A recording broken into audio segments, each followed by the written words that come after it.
নমস্কাৰ পুনৰ এটা ভিডিঅ'ৰ সৈতে মই প্ৰেৰণা বৰাই আপোনালোকক স্বাগতম জনাইছোঁ আৰু আজি ভিডিঅ'টো দেখি নিশ্চয় গম পাইছেই আজি ৩ ফেব্ৰুৱাৰী আৰু মই আহিছোঁ অসম সাহিত্য সভাৰ পূৰ্ণাংগ অধিৱেশনত আৰু এই অধিৱেশন নাৰায়ণপুৰস্থিত বৰখামতি পথাৰত অনুষ্ঠিত হৈছে ৩১ জানুৱাৰীৰ পৰা ৪ ফেব্ৰুৱাৰী ২০২৩লৈ। আৰম্ভ হ'ল অসম সাহিত্য সভাৰ পূৰ্ণাংগ অধিৱেশন। উখল মাখল পৰিৱেশে বিৰাজ কৰিছে মণিকাঞ্চন ক্ষেত্ৰ। নাৰায়ণপুৰৰ বৰখামতি পথাৰৰ মণিকাঞ্চন ক্ষেত্ৰত অনুষ্ঠিত হৈছে অসম সাহিত্য সভাৰ ৬৭তম অধিৱেশন।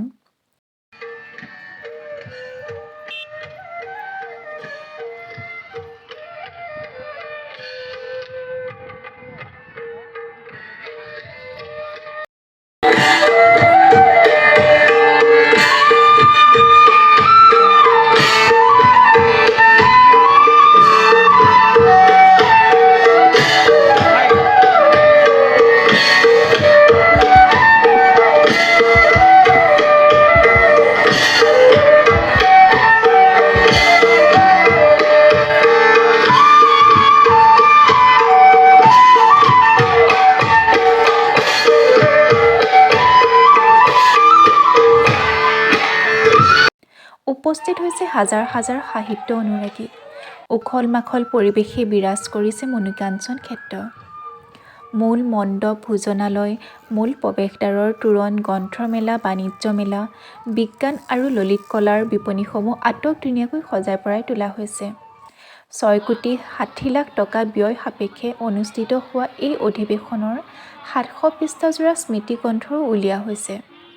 অসমৰ আটাইতকৈ পুৰণি সাহিত্য আৰু সাংস্কৃতিক সংগঠন হৈছে অসম সাহিত্য সভা আৰু বহু সংখ্যকে হয়তো জানে আৰু বহু সংখ্যকে হয়তো নাজানিব পাৰে। গতিকে মই যিহেতু অসম সাহিত্য সভাৰ অধিৱেশনৰ ভিডিঅ'টো বনাইছোঁ, গতিকে অসম সাহিত্য সভাৰ আৰম্ভণিৰ বিষয়ে থুলমূলকৈ এটা আভাস আপোনালোকলৈ আগবঢ়ালোঁ।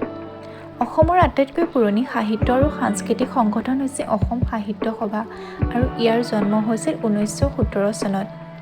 ইয়াৰ আগতে কলকাতাত অধ্যয়নৰত এচাম অসমীয়া ছাত্ৰই গঢ়ি তোলা অসমীয়া ভাষা উন্নতি সাধিনী সভা আৰু অসমীয়া সাহিত্য সংগঠন এই দুটিৰ উদ্যোগতে অসম সাহিত্য সভাৰ সূচনা হৈছিল।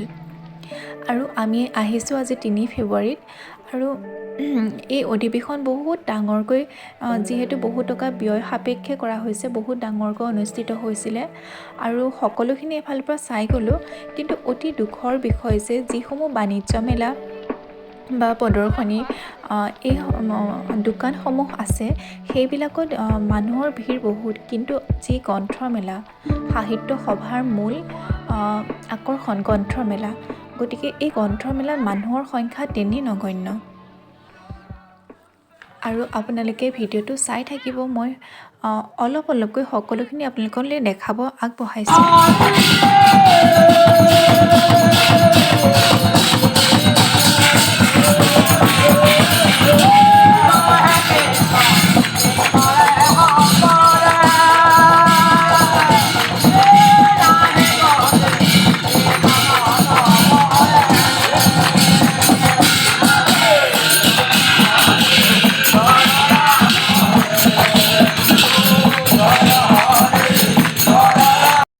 অসম সাহিত্য সভাৰ সকলোতকৈ ভাল লাগিল মোৰ মাজুলীৰ মুখাশিল্প, আধুনিক তাঁতশাল, নানা ৰকমৰ হস্তশিল্প, বাদ্যযন্ত্ৰ, শ্ৰীমন্ত শংকৰদেৱ কলাক্ষেত্ৰ প্ৰদৰ্শনী।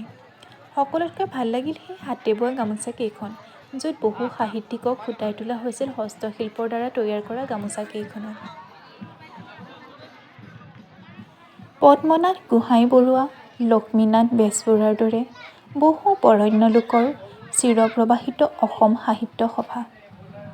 বৰ্তমানে অসম আৰু বাহিৰৰ ঠাইত ইয়াৰ হাজাৰৰো অধিক শাখা আছে। ইয়াৰ প্ৰধান কাৰ্যালয় যোৰহাটৰ চন্দ্ৰকান্ত সন্দিকৈ ভৱনত অৱস্থিত। ১৯১৭ চনৰ ডিচেম্বৰত শিৱসাগৰ জিলাত ইয়াৰ প্ৰথমখন অধিৱেশন অনুষ্ঠিত হৈছিল আৰু ইয়াৰ সভাপতিত্ব কৰিছিল পদ্মনাথ গোহাঁই বৰুৱাই। শৰৎচন্দ্ৰ গোস্বামী অসম সাহিত্য সভাৰ প্ৰতিষ্ঠাপক সম্পাদক আছিল।